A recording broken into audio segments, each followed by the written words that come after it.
Today we are going to learn some special teaching where we can find out it's again another meditation, by the way, and we can learn the qualities of the Buddha's teachings, and with that we can do it as a meditation in the future. And not only that, what else? So we can learn how can we find these six qualities, because after learning these six qualities, one asking question from Buddha, how can we see these qualities in the Dhamma? So yeah, let's start with paying our respect to the Buddha. Let's bring our palms together. Sadhu, sadhu, sadhu. Namo tassa bhagavato arahato samma sambuddhassa. My homage to the Blessed One, the Worthy One, the Supremely Enlightened One. Sadhu, sadhu, sadhu. Let's pay our respect to our teacher, Pinat Lokuswamin Nansi. Sadhu, sadhu, sadhu. Dear devotees, how many of you can remember or know the six special qualities in Buddha's teachings? Like, when we learn these six qualities, we feel like it's hard to put Buddha's teachings in that basket of religion, because nowadays when it comes to religions and faith, there are around approximately 4,000 or so all around the world with different schools and so. So there is this kind of special thing in Buddha's teachings. So I would like to know how many of you can remember or know the six qualities of the Buddha's teachings.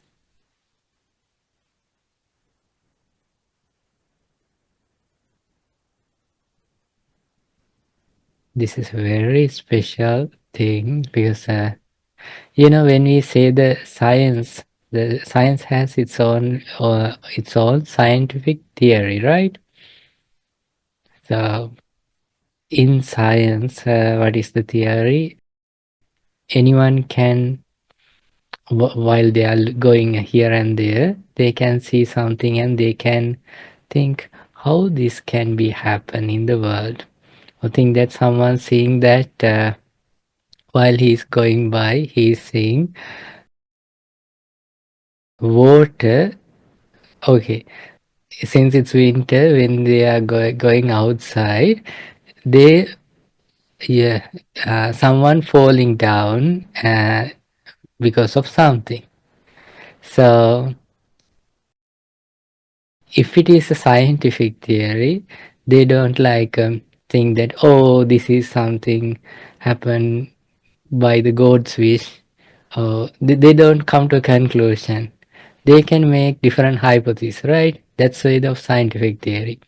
Okay, that we can consider as one hypothesis, and then someone can say, okay, someone has put something here. Then someone can say, oh, there may be eyes or black eyes or something. Then someone can say, oh, I'm maybe the shoes I'm wearing. So there are different hypotheses. So even though having that hypothesis, that doesn't mean that it's true. They have to do a research, a case study, doing that research, and they, after observing that, they come to a conclusion. Under these circumstances, this is the thing has happened. So we say that it's a scientific way or scientific theory, and then still it's not like what kind of a theory everyone would like to believe, then they have to publish it in the journals, and after peer reviewing journals, and after some time, it will take some time, after back and forth arguings, and it will come to a conclusion. This is the exact reason. So that's how the scientific things and the evolutions happens. So in the same way, when we say the religions, of course, we talk about something faith and maybe next life or something we believe. So what is the different? Why I'm saying that sometimes it's hard to put that the Buddha's teachings, the basket of religion. It has these 6 qualities. It's a kind of a special thing which we can find in some special teachings. Okay, without putting too much icing, let's try to find out what are those 6. So the first one is we call swakhato. Swakhato means it's a Akkhata means discoursing, Swakkhata means clearly discoursing, so that his discourse, Buddha's teaching, I'll share you the note I have prepared, but there are some things to fine tune. At the end of the program, I'll share, maybe to the WhatsApp group. So that the Swakkhata means well discourse, like no, it's like everything so clear, how to start, how to practice in the middle, and how to end, and what you experience at the end. So Buddha's teachings is to understand 4 noble truths, or and it's like eradicate its final goal is to eradicate all sufferings and attain the enlightenment. So for that, he is teaching a path which called the path of that we call the virtue. Start from the founding ourselves in right ethics, and then the practicing the concentration, and then practicing the wisdom with the help of virtues, concentration, and wisdom. Those things in that, so those things we call that the eightfold path is there. So in that, by the practice of that eightfold path, someone can attain, anyone can actually attain the nibbana. So that teachings are well discussed. That's the first thing. So second thing is sandittiko. Sandittiko means can see here and now. So this is a teaching. You don't want to wait until you rebirth and shake. This is a teaching you can see in this life, in here and now. So you know that we don't know what will happen after death. So, but before that, before here and now, we can understand this what he has taught. Same as you actually. Uh, After learning these 6 qualities, one came to see the Buddha and asking, how can I see these 60 qualities in your teaching? So then Buddha's teaching, so that's the sutta we are going to learn actually. So before that, I want to give you kind of introduction, because many of you may can't remember or don't know about the 6 qualities. Then the third one is akaliko. It's a teaching. It's a timeless teaching. Another way of the interpreting that is can realize these teachings in no time. Like once you attain that, you will realize. So that the most like familiar teaching will be like the timeless. The akalika means the time. Akalika means the opposite. It's a teaching of timeless. Why it is a timeless teaching? Because even Buddha exists or not, the reality is there. Buddha is a person who understands the reality as it is. The special of him is he understands it without a guidance of a teacher. So without a guidance of a teacher, once he understood these teachings, he teach this to the others, and when the others practice this, they also attain that enlightenment. So the third one is timeless. Again, first one is well discussed, and it's like full syllabus is very clear. And then Sanditiko means can understand it in here and now. Akaliko means timeless. Ehipassiko means Ehi means come, Passiko means see, come and see. This is a teaching that means that open to all. It's like not for a particular group of people. This is a teaching to everyone. One day Buddha saying like this nice teaching actually. Buddha saying that you don't want to protect me about, you don't want to defend me about what I have said as a followers. So you know that in politics and things, you may know that sometimes the leader says something, then the rest of the their party members and especially the mass media has to cover what he has said. So if he said something wrong, so it's not like the Buddha saying that you don't want to protect me or like when I say something, there is no nothing and you don't need to do that. This is a teaching open to all, and so he Buddha saying these teachings will shine when you uncover, not when you cover it.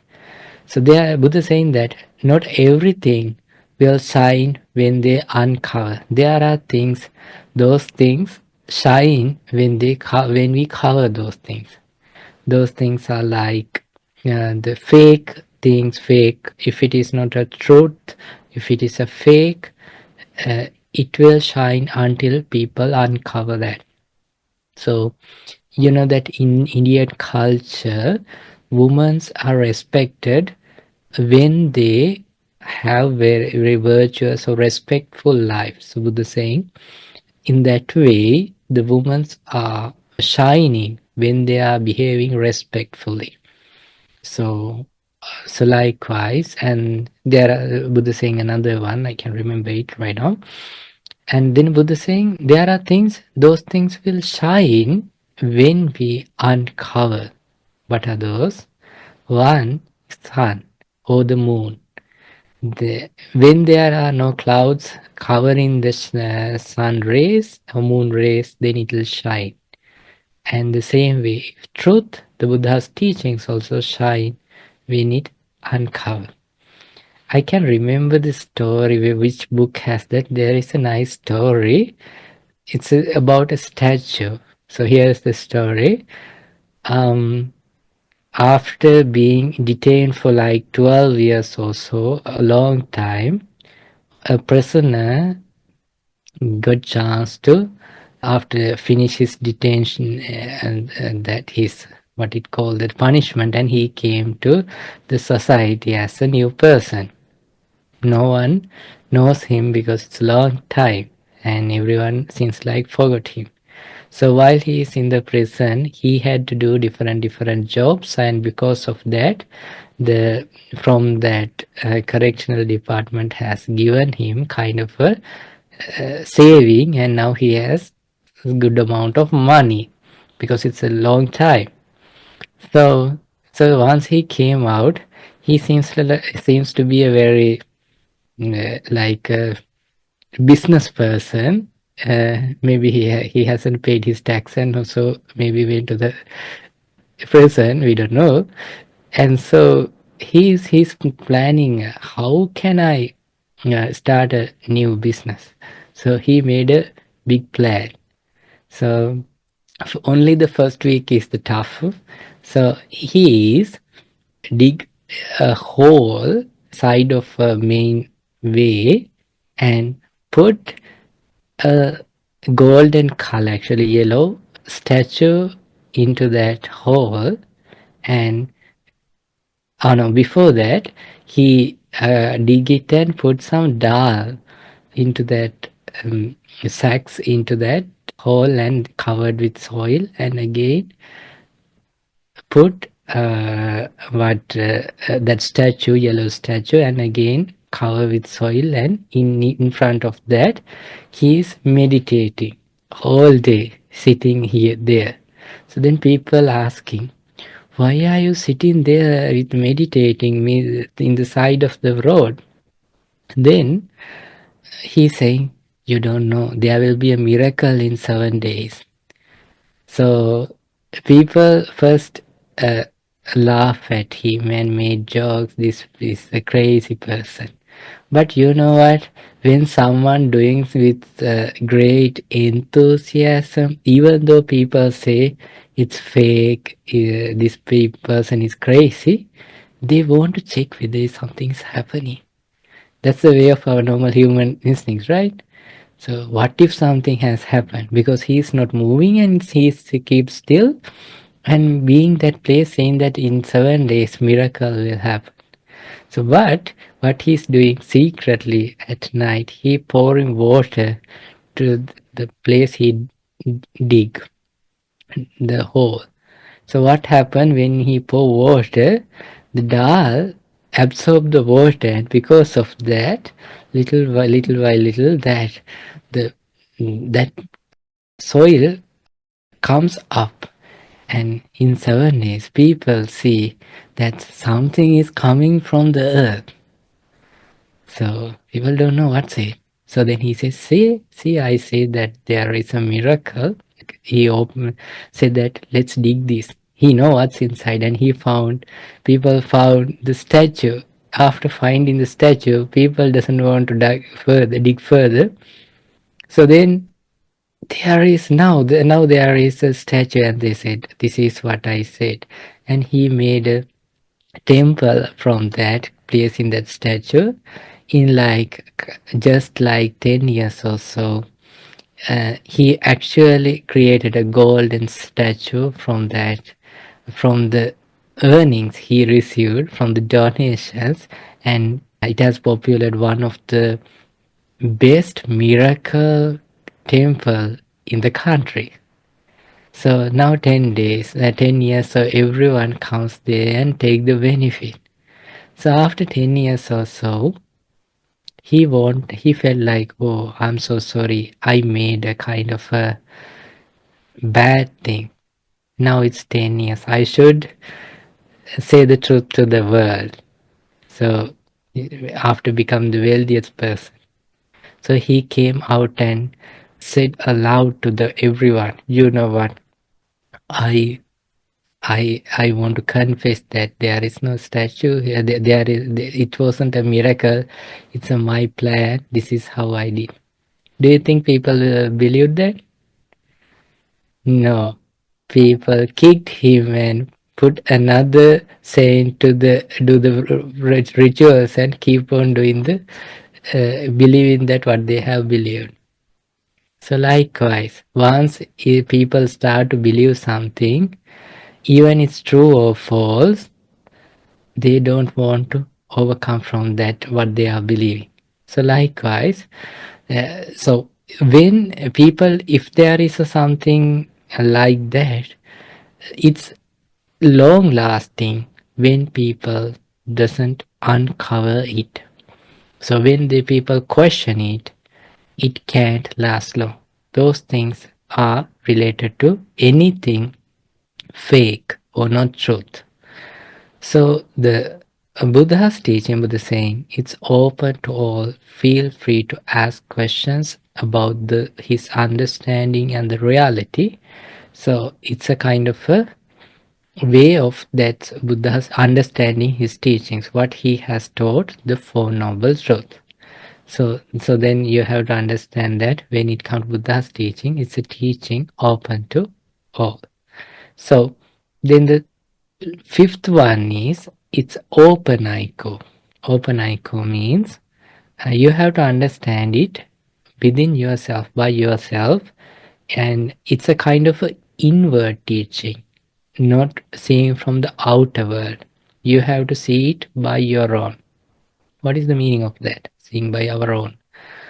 Think that there are some scientists and people praising about the mindfulness and so.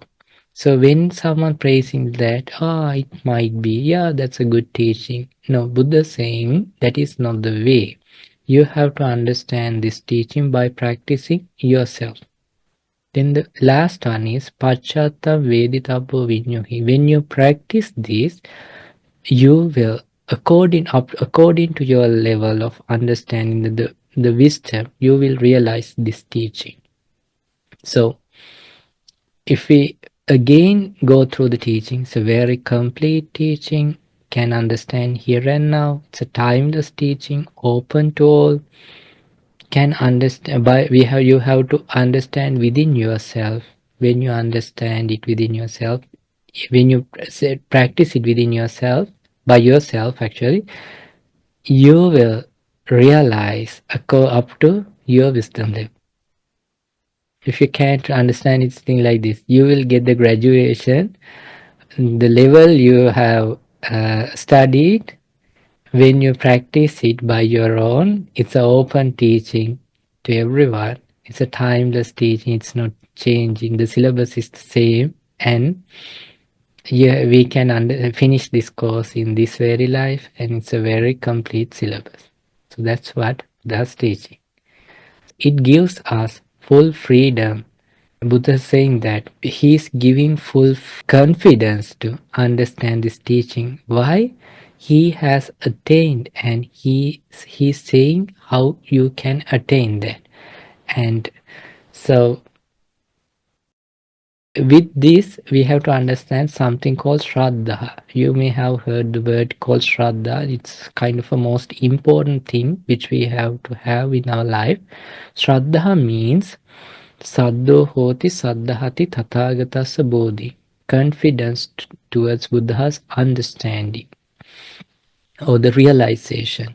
So that means it's a, that every religion has something called faith, but in here the Shraddha means not just keep faith.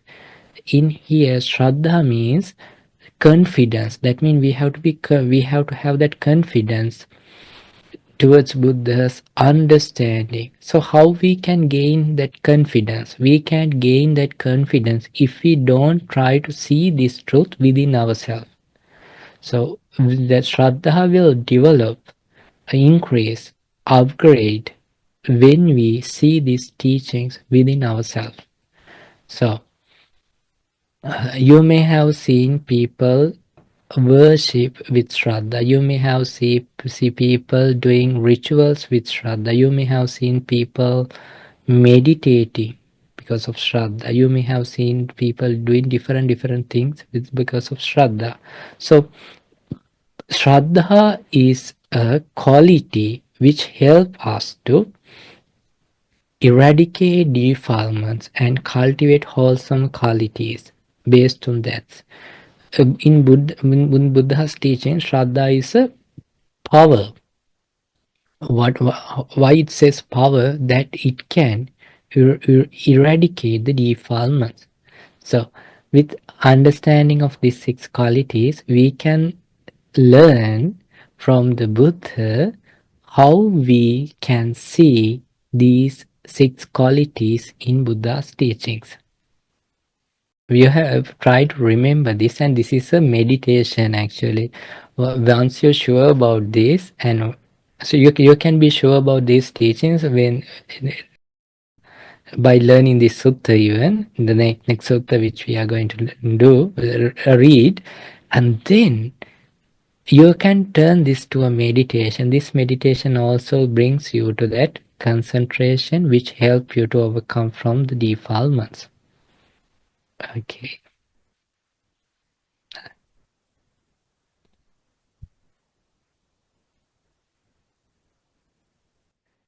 Numbered Discourses 6.475 About Dhammika, apparent in the present life, first. And then the wanderer Molliasivaka went up to the Buddha, and exchanged greetings with him. When the greetings and polite conversation were over, he sat down to one side and said to the Buddha, Sir, they speak of a teaching apparent in the present life. In what way is the teaching apparent in the present life? Immediately effective, inviting inspection, relevant, so that sensible people can know it for themselves? Well then, Sivaka, I'll ask you about this in return, and you can answer as you like. What do you think, Sivaka? When there's greed in you, do you understand I have greed in me? And when there's no greed in you, do you understand I have no greed in me? Yes, sir. Since you know this, this is how the teaching is apparent in the present life, immediately effective, inviting inspection, relevant, so that sensible people can know it for themselves.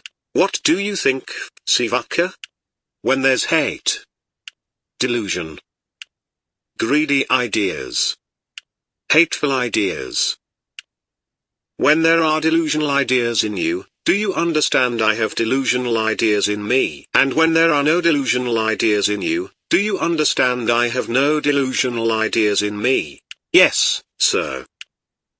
Since you know this, this is how the teaching is apparent in the present life, immediately effective, inviting inspection, relevant, so that sensible people can know it for themselves. Excellent, sir. Excellent. From this day forth, may the Buddha remember me as a lay follower who has gone for refuge for life.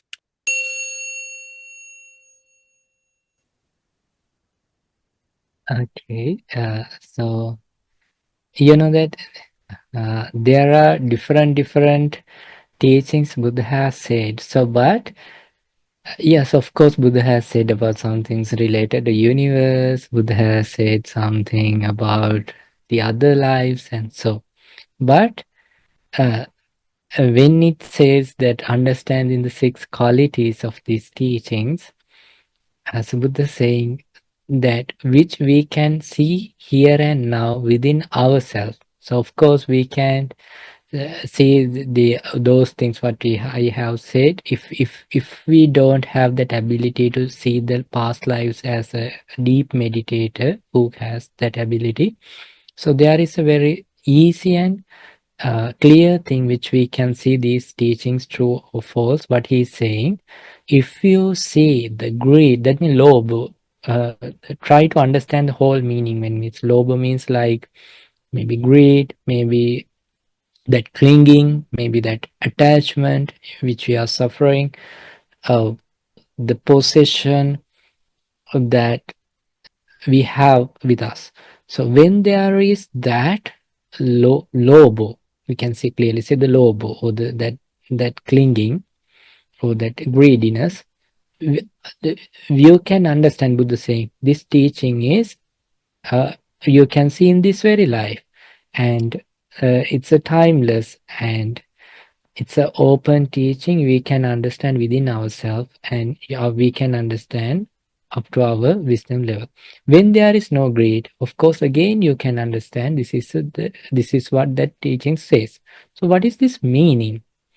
So when we have the greediness in ourselves, think that we have like a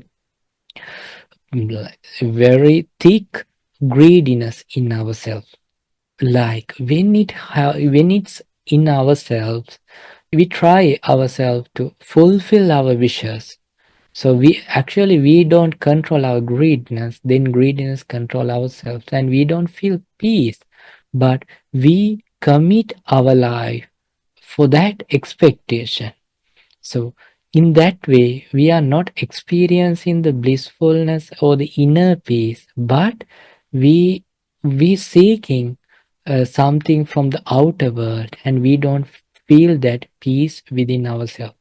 But if you don't have the greediness with you in the moment, you can understand that you are experiencing that peacefulness, the joyfulness. The same thing with the anger or not, the hatred or not. When we have hatred, we can see that hatred's is a defilement. And then what he Buddha saying that what he has said that it's a defilement. It's a reducing your quality, and you are not controlling the anger, but anger controlling yourself, and you are doing bad karma. You are accumulating bad karma even. So, but when you don't have anger, you don't have that thing. The delusion, that means that the doubtfulness, you are not sure what you are doing correctly, and then the false dignity people have, that they are seeing that thinking that they are superior, feeling that superior also a defilement, and feeling that inferior also a defilement. So when we have defilements, there is a way of mind and the body works, and when there is no defilement, there is a way that mind and body works. In that way, you can understand that what Buddha has taught is true, and it has these qualities. See that at the end of the teaching, that one who asks that questions, going for the refuge even, why? They can see that the different in themselves, so no one else need to give them a clarification within himself.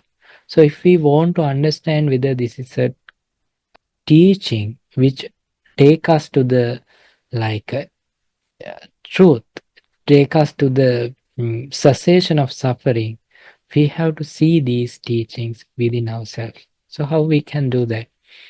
So we can see clearly, see within ourselves and the others, other ones also. When you see from the other ones, be mindful not to judge any the others from those defilements.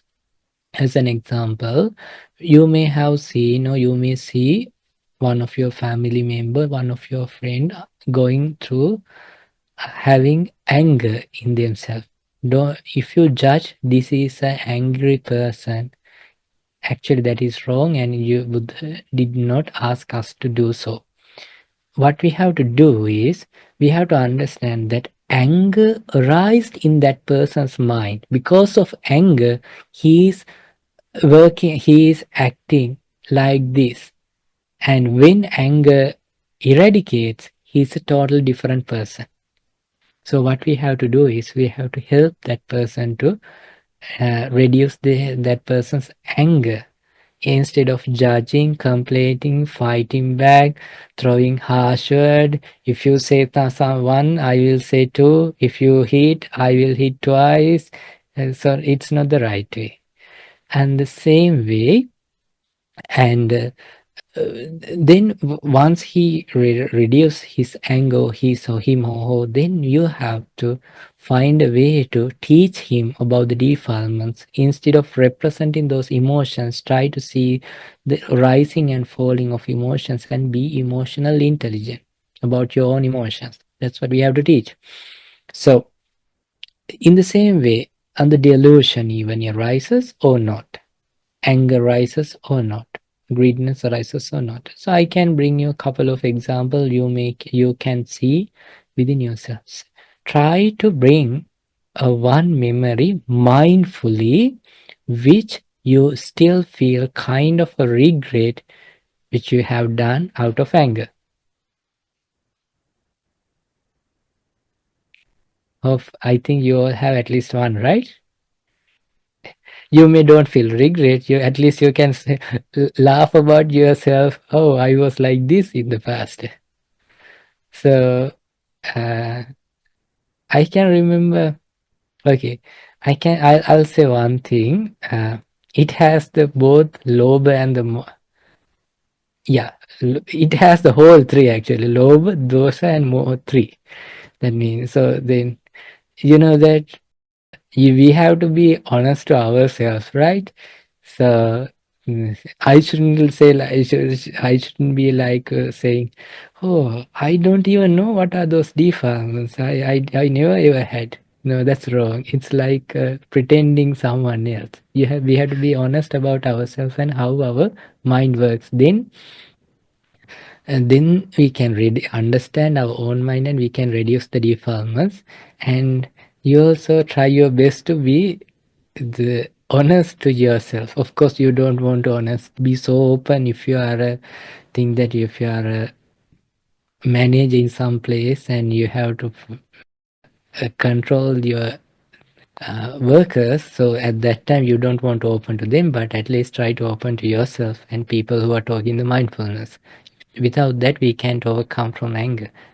But why I'm saying that, if you are a manager and if you say that, oh, I was angry at that time, I'm so sorry, then next time onwards, the others won't follow your instructions.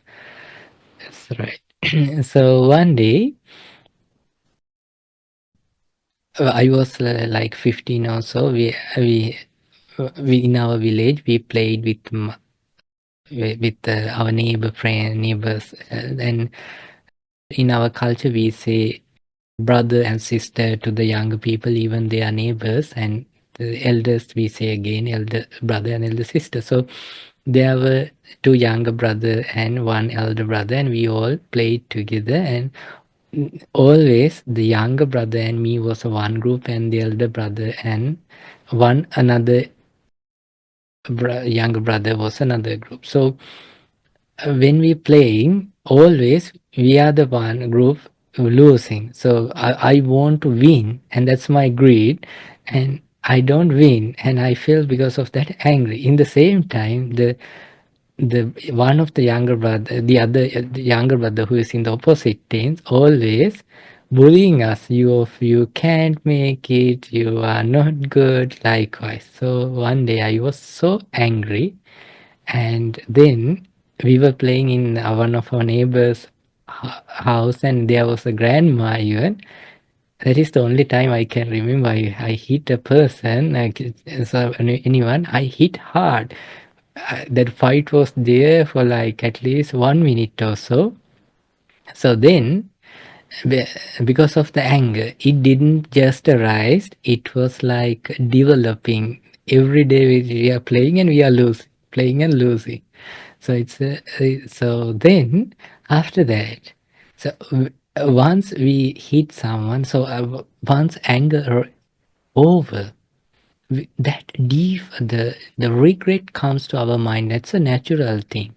So not to feel regret, there is another defilement we all used to use, which is the dignity or the false dignity or the mana, that that fake personality we want to maintain.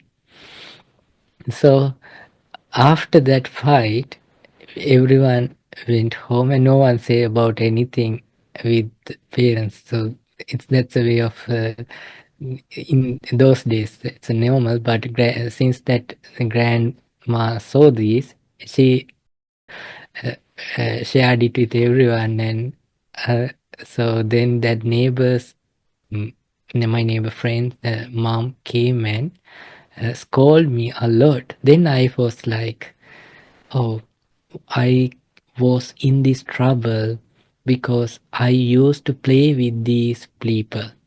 If I didn't go to play with these people, because I was considered as a very good boy who is going to a urban school, and because of my education level is far better than them. Because of that, I had very good reputation there. Then I was thinking like, oh, I shouldn't be with these people. That's why I got into the trouble. So I am praising my educational qualities and neglecting what I have committed. Why I am doing so? If I don't find a way to justify me, I feel regret. So I was first with the greed, then I was with the anger. Not to fall into regret, I'm again turning to myself into the moha, that the try to maintain my that inferiority. So like that's how our mind works. But I don't feel peace if I want to reflect what I have done. Then yeah, we can do that. So it's a way of being mind with wandering mind. So if we want to settle our mind, if we want to calm our mind, we can justify it. Because why? Justifying is a used thought pattern. Inner peace means being happy for no reason, because it's a happiness. It's arising itself, just rising. Why? Because we are calm and we are ethically correct. We are founding ourselves, and we are foundation is the ethics, being good ethics and calm ourselves and experiencing that peaceful state. So in that way we can understand how wow, Buddha has said something definitely correct. If we are being with defilements, we are with suffering. If we are being with uh, non-defilement, that means with wholesome qualities, we don't have that trouble. So in that way, Buddha has taught the right thing. So then we can turn it to a meditation. The meditation is settle our mind and calm ourselves and keep on reflecting the qualities of the Buddha's teaching. This is a very complete discourse because we have our own proof then. We know that we are not just saying, we see it by within ourselves and we can understand it here and now because I can see when the same thing, how my mind works when defilements are with me and not. And this is a timeless teaching. This is open to all. We can understand within ourselves and we can understand individually according up to our wisdom level. Oh, this is amazing teaching. When we keep on meditating and reflecting the qualities, our mind gets settled and get so direct. This is a teaching we learned in, and I think in the very first class also is in last month or so, I think. Uh, then, because of that, we experience the Pamoja, that means the level of no hindrances. Then we experience the Piti, the rapture. Then we experience the tranquility, that peacefulness of the lightness of our body and the mind. Then we experience the happiness and then we experience the concentration. With that concentration, we can see the rising and falling that allows us to realize the focused attention benefits, samatha benefits, and vipassana benefits, insight benefits. So that's how these teachings help us to understand the world as it is.